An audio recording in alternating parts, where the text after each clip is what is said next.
Hello YouTube, this is the Sim Basketball Operator bringing you an NBA 2K14 Nuggets Association commentary. If you remember from the last episode, we were eliminated in Game 6 against the OKC Thunder in the Western Conference Finals, and now I'm simulating the NBA Finals between the Thunder and the Chicago Bulls. The OKC Thunder took a 3-1 lead against the Bulls and closed it out in 5, so that we lost to the eventual NBA champions. And surprisingly enough, even though Durant won the regular season MVP, it was Russell Westbrook who took home the NBA Finals MVP with 24 points per game, 4.6 rebounds, 6 assists, nearly 2 steals, and just a great all-around performance. However, it's surprising that they wouldn't give it to Durant. Now the retiring players are Allen, Miller, Jamison, Prigioni, Pierce, Terry, and Steven Jackson. Rick Adelman is retiring. I think he either resigned or was fired by the Timberwolves this past season. And then looking at the Hall of Fame, Ray Allen, Paul Pierce, no surprise there. Both great players in their own right, the three-point champion and one of the all-time Celtics greats. And then looking at the Denver Nuggets, our team and our player progression, as you can see, Embiid went up 6 points, just a massive improvement from him. Lawson actually went down a point. His inside scoring went slightly down, however, it doesn't reflect in the ABC grading.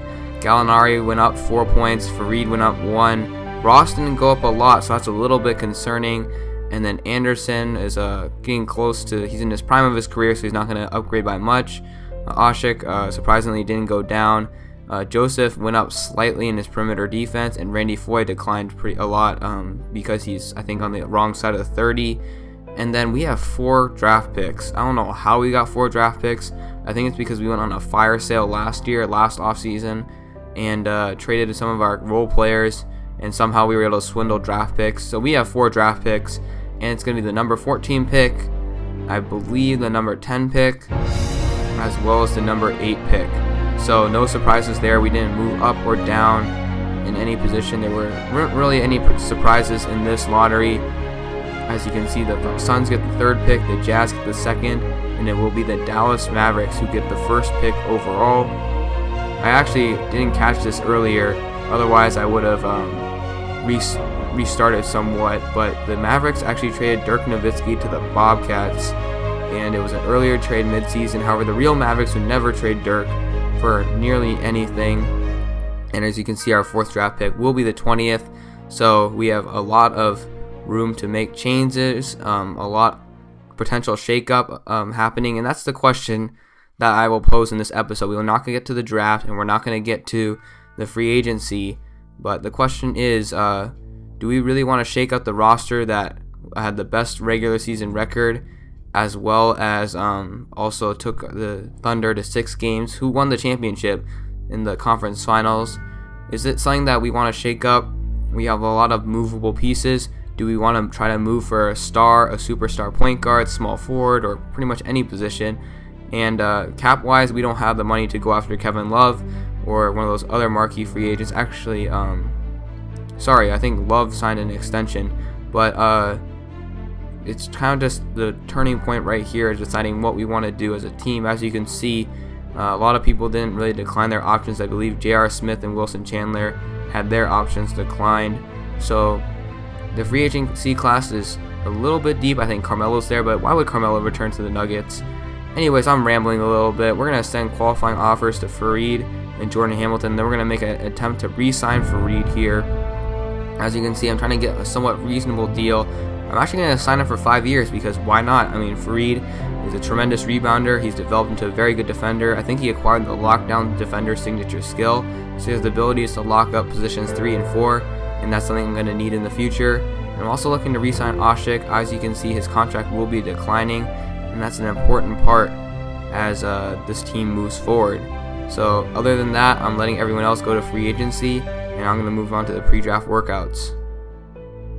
So with these now playing in the background, I'm going to get into a little bit of a draft discussion.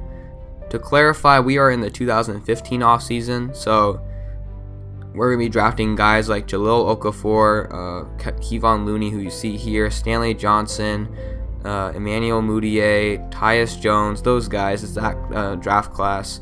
And I'm really wondering where to take this team. mainly because Joel Embiid is my centerpiece of the future, and he's still continuing to grow, but I'm not sure what to do beyond that. I want to lock up Fareed. I think he and Embiid provide a great contrast of offense, defense. Both can rebound pretty well. Embiid more on the offensive glass and Fareed pretty much anywhere. And then Fareed can move up and down the court. Embiid provides that half-court punisher down low. And so just a nice contrast, and so I think that's set as well. And then moving on to the other parts of the team, Ty Lawson, he's starting to decline, and I think it's mainly because his game in general is predicated on speed. Now, he is one of the fastest players in the NBA today, but how will his game change as that speed starts to decline? That's something that I'm not sure about him, as with some other point guards like John Wall and such. But as of right now, Lawson is the one that I'm kind of concerned about how he holds up.